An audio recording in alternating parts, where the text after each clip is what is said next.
Welcome to my first video. I will be showing you how to make it look like the bones in your neck are cracking with dry pasta. So first you would put it in your mouth, and then you would push your head like that as far as you want, and then chomp down on it, and it will make it seem like your bones are cracking.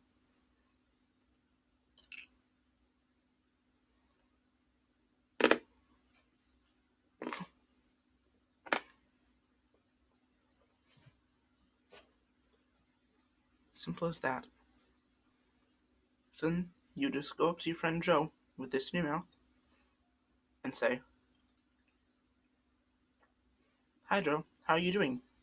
See, look, I can crack the bones in my neck."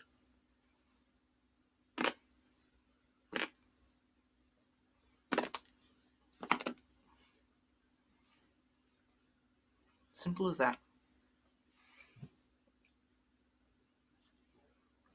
Goodbye for now.